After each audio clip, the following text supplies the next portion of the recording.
Well, once again, I'm coming to you from my home in South Austin, Texas. It's approximately 9 o'clock in the evening on August the 2nd. This will be the second video that I've recorded for you today. Um, and this one is entitled Spinoza'S God. A while back, I ran across a quotation on the internet made by a group of quotations from Albert Einstein's life. And in one of them, he mentioned Spinoza. I think he was answering the question, do you believe in God? And he replied, saying something to the effect, this is not a direct quotation, I'm paraphrasing, he said something to the effect of, I believe in Spinoza's God, and then he went on to explain the difference between Spinoza's God and the Christian God, or the Muslim God, or the Aztec God, or any of the gods presently or from history. And because I ran across that, and because today I was thinking, I've been doing quite a few yoga philosophy videos lately, but most of them have the subject matter having to do with either politics or personal problems in our society. I said, well, I've leaned this way and I've leaned that way, and now I need to get back to the godly aspects of yoga, the subject matter of God, the creator, Brahman, the creator. And so that's why I chose to do this video today. I went back and revised it, and it's ready to be read to you by the narrator in my Word program on my computer. And I'm going to preface this video by saying a few words from my personal philosophy. We're taught in Vedic history, the Vedic history is the books that were written on the subject of yoga philosophy, sometimes yoga religion, and things of that nature. Even though yoga is not a religion, it's been dealt with in that manner by several different people in the history of yoga's existence, which was about 2,000 to 3,000 BC. But I'm not going to go into all that. I did a wonderful video on that at the very beginning of my recordings for y'all, in the latter part of 2005, the latter quarter, I believe, of 2005. But getting to my opinion on Brahman and the god of yoga, so to speak, and again, it's not a religion, it's a science. And you go, well, how can you say it's not a religion if you're talking about a God? Well, I'm really not talking about a God. That's a misstatement on my part. What I'm actually talking about is a creator. In science, the male unions with the female and creates a child. Well, that might be a godlike act, but it has nothing to do with religion. It has to do with biology and reproduction. So I'm trying to zero in on my ideas about Brahman, otherwise known as God, so to speak, the creator, godlike, the creator. And according to the philosophy of yoga, what he did was he projected himself out into, he is basically, let me back up, he's basically it, I-T. He's even referred to as it in the very early yoga writings and doctrines. It simply means the creator. He is it, and we are part of it. He is in us as a spark of the divine, so to speak, and we are in him as part of his creation. How did he create us? He created, they used the model of the spider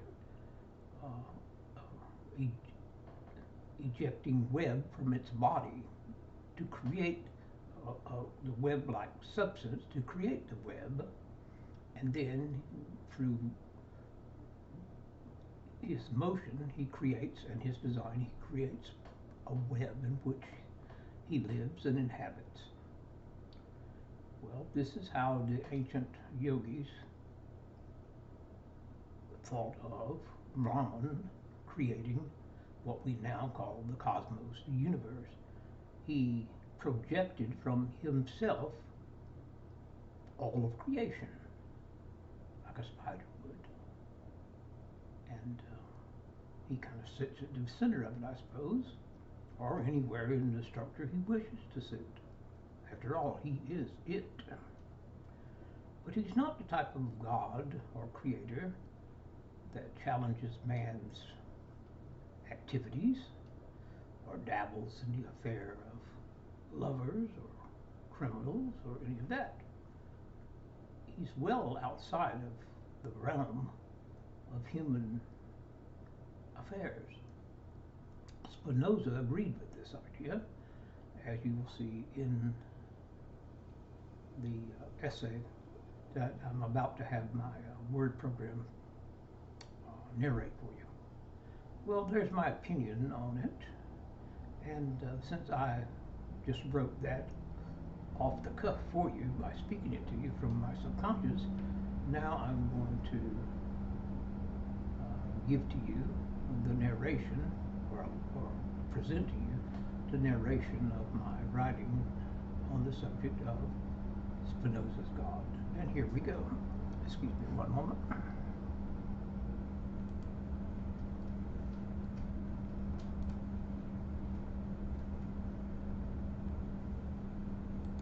Spinoza's God.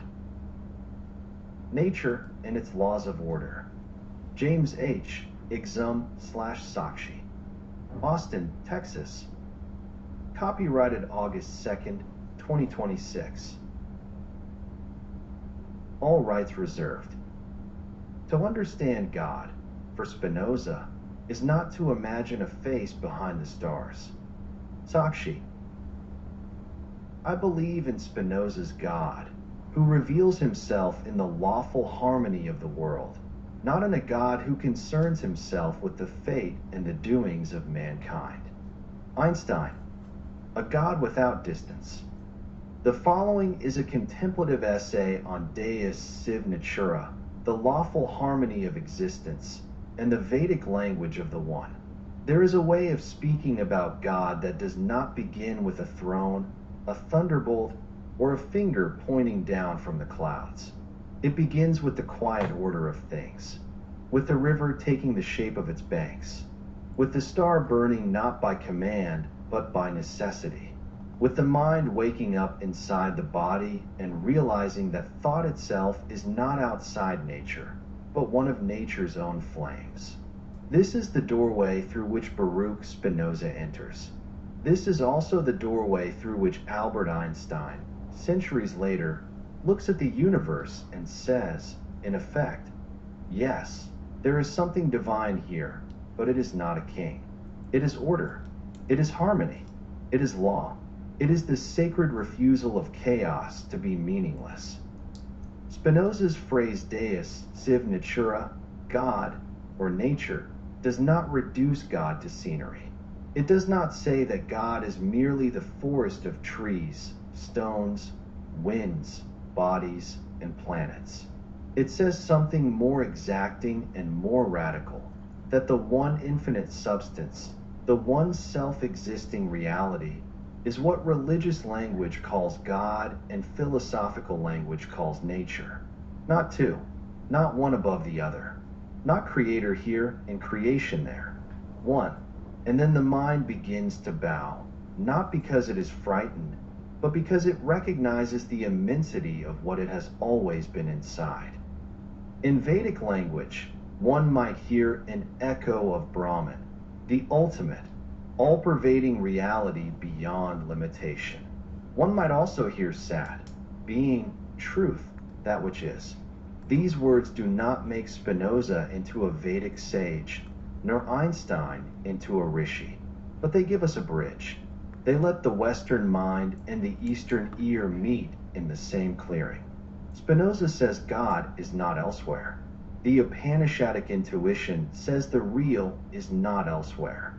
Einstein says the divine reveals itself in the lawful harmony of what exists.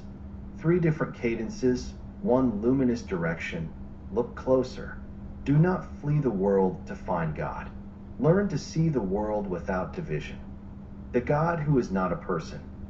Spinoza's God is not a supernatural personality who interrupts nature.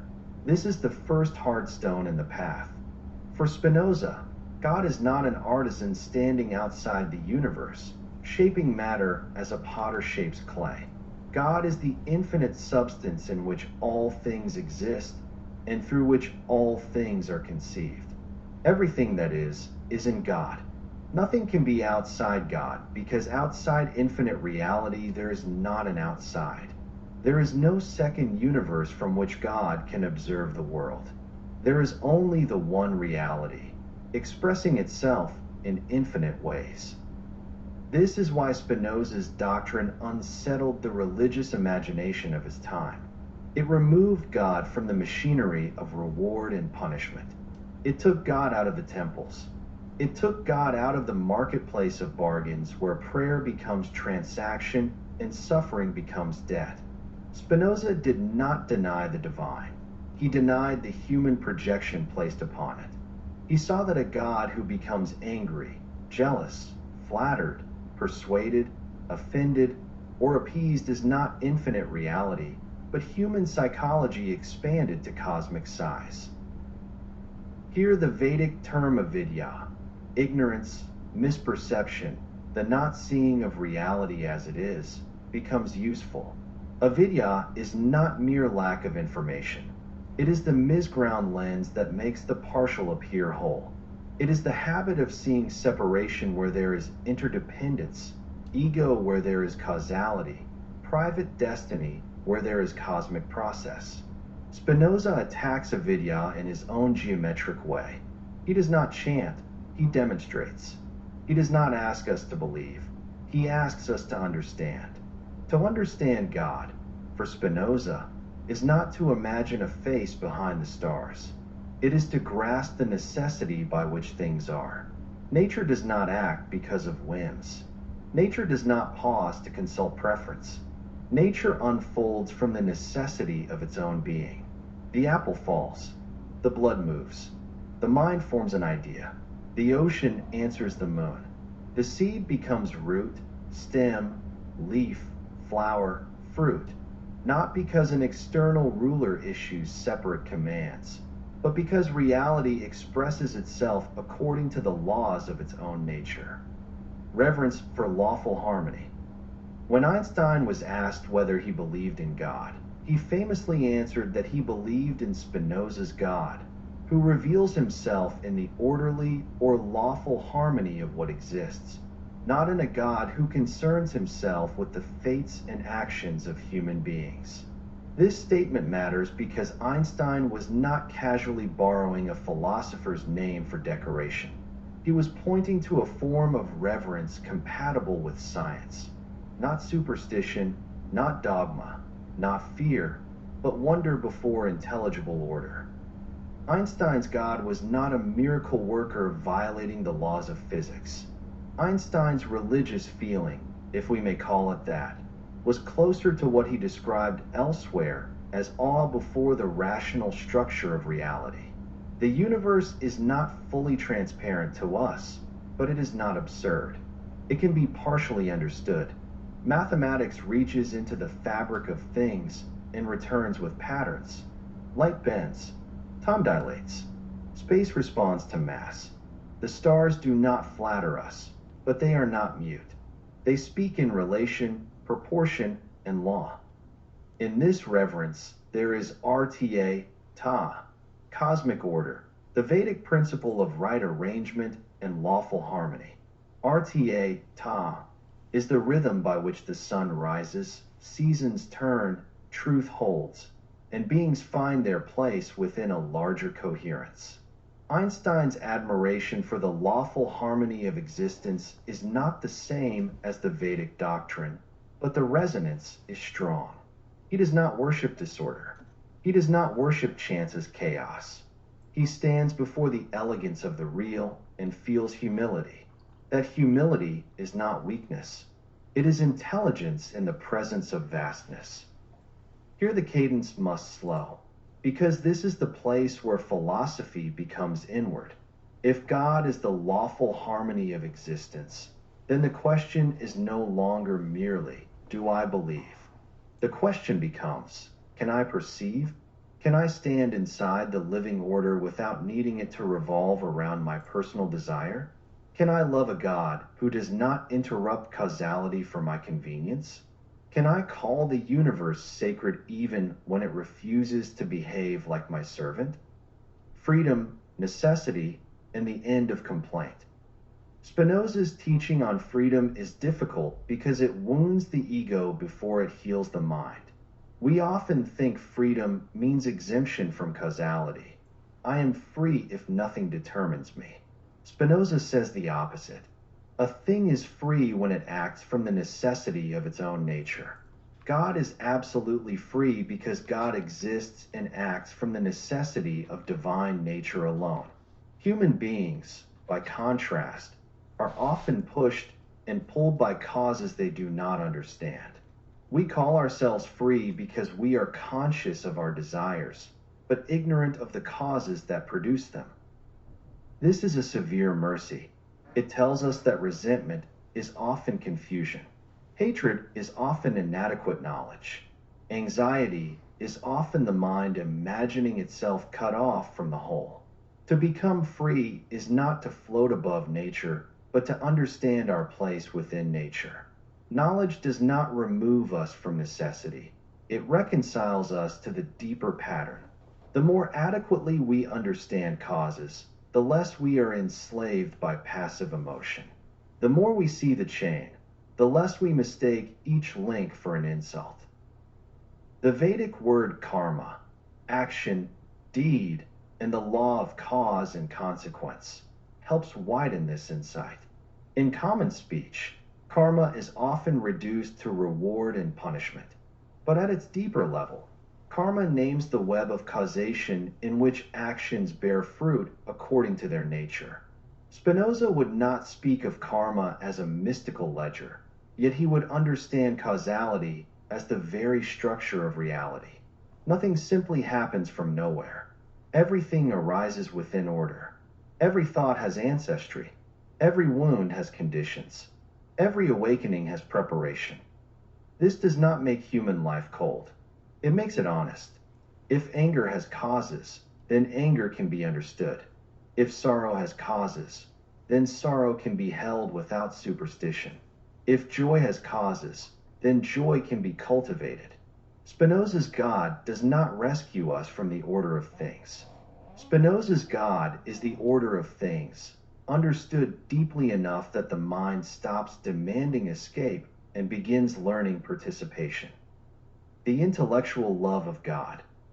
At the summit of Spinoza's ethics stands the phrase, the intellectual love of God. It sounds strange at first, as though love has been placed in a library and asked to behave. But Spinoza does not mean dry abstraction. He means the joy that arises when the mind understands itself and the world as expressions of the one infinite reality. This love is not pleading. It is not bargaining. It is not fear softened into worship. It is clarity warmed by awe. In Vedic terms, this approach is jnana, knowledge, wisdom, direct insight into reality. Jnana is not accumulation of facts alone. It is seeing that transforms the seer. Spinoza's intellectual love is a Western form of liberated seeing. The mind recognizes that it is not an orphan. It belongs to the whole. It is a mode of nature, an expression of God, a passing yet meaningful wave in the infinite sea. The word Atman, the self, the innermost principle of consciousness, must be handled carefully here. Spinoza does not teach the Upanishadic doctrine of Atman as identical with Brahman in the traditional way. Yet there is a philosophical kinship in the movement from isolation to unity. The small self thinks it is separate, threatened, abandoned, central. The awakened understanding sees that personal identity is real as a mode, but not ultimate as a separate substance. The wave is not false, but the wave is no other than ocean. Einstein's admiration for Spinoza can be read through this atmosphere. He did not need a God who managed individual destinies like a clerk of cosmic accounts. He found sanctity in intelligibility itself. The equation, the orbit, the field, the constancy beneath change, these were not dead mechanisms to him. They were signs that reality possesses a majestic order before which the human mind can bow without surrendering reason. Science, in this sense, becomes not the enemy of reverence, but one of its disciplined forms. Against the personal God, not against the sacred. One of the mistakes made about Spinoza and Einstein is to treat their rejection of a personal God as a rejection of sacred depth. But the matter is more subtle. They rejected anthropomorphism, the making of God in the image of human moods. They rejected divine favoritism, divine anger, divine bookkeeping, divine interruption. Yet both retained a profound reverence before the order of existence. If the word God survives in their language, it survives purified of personality and expanded into infinity.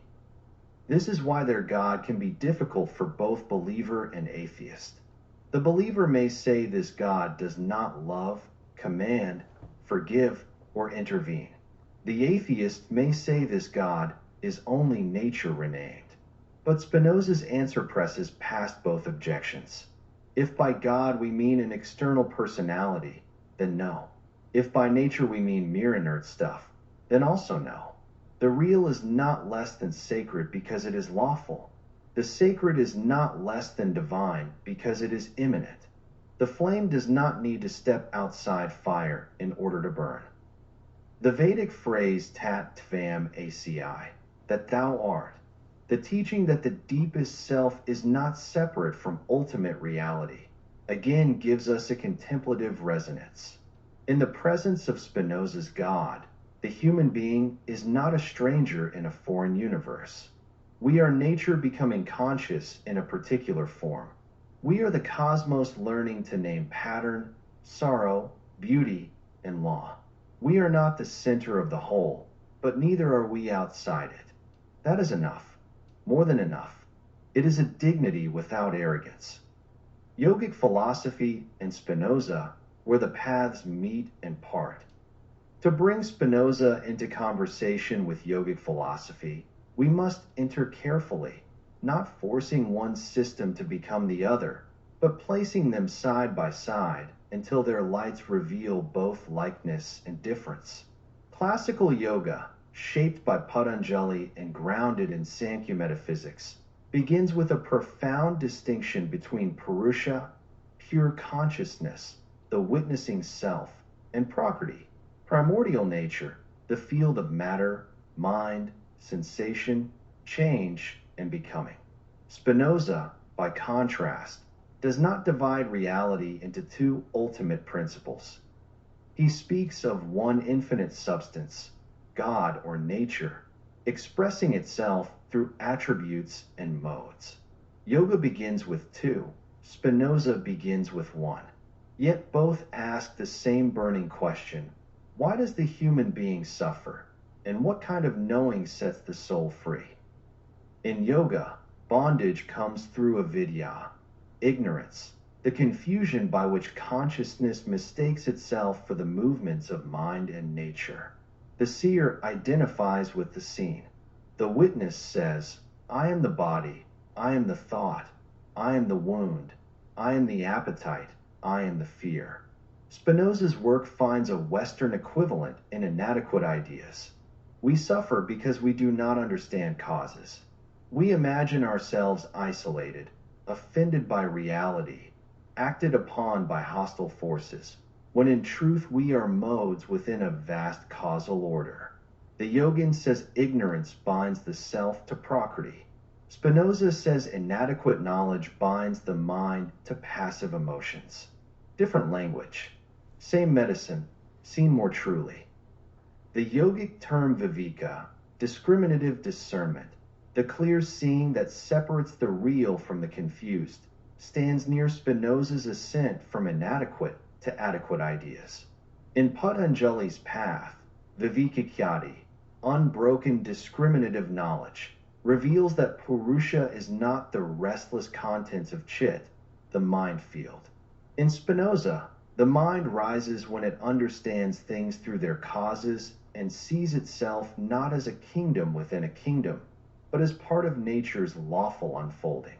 Yoga liberates by distinguishing witness from nature. Spinoza liberates by understanding the self as an expression of nature. Yoga says, you are not the fluctuations. Spinoza says, understand the fluctuations and their bondage loosens. Here the deepest difference appears. Classical yoga is dualistic. Purusha and Prakriti are ultimately distinct. Liberation, called Kaivalya, aloneness, absolute freedom, the isolation of pure consciousness from nature, comes when the seer no longer confuses itself with what is seen. Spinoza cannot accept such an ultimate separation. For him, there is no soul standing outside nature, no consciousness detached from the totality of being. The human mind is a mode of thought. The body is a mode of extension. Both are expressions of the one substance. In yoga, freedom is separation from misidentification. In Spinoza, freedom is understanding one's necessary place within the whole. Yet these two freedoms are not enemies. They are two doorways into clarity. The yogin practices Ashtanga yoga, the eight-limbed path of restraint, observance, posture, breath, withdrawal, concentration, meditation, and absorption, to still the mind until the witness shines unobstructed. Spinoza practices a philosophical yoga of reason, definition, demonstration, self-knowledge, ethical transformation, and the intellectual love of God. One disciplines the mind by meditation. The other disciplines the mind by understanding. One quiets the waves, so the seer is known. The other studies the waves until their necessity becomes transparent. Both refuse slavery to impulse. Both turn the human being from reaction toward freedom. Yoga also speaks of the gunas, the three qualities of nature: sattva, clarity and harmony; rajas, activity and restlessness; and tamas, inertia and obscuration. These are not moral labels, but movements of Prakriti.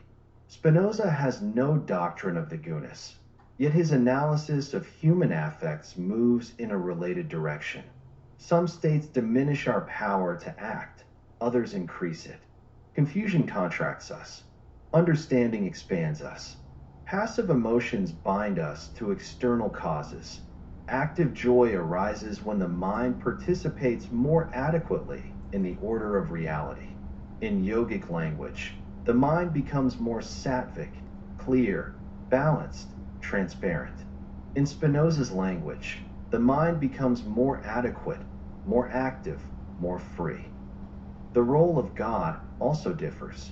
Patanjali's yoga introduces Ishvara, a special Purusha, untouched by affliction, action, and karmic residue, an eternal teacher and object of surrender.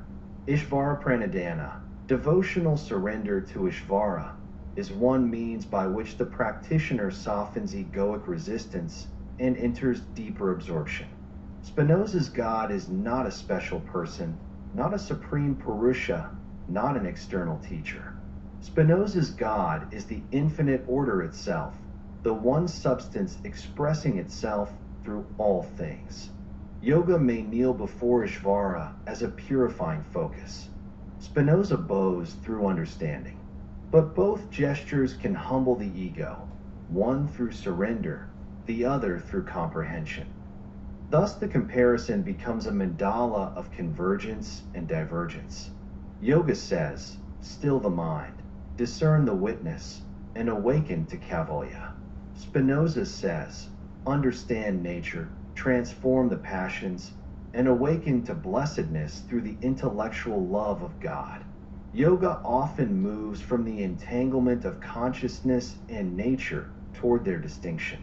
Spinoza moves from the illusion of separateness toward the recognition of unity.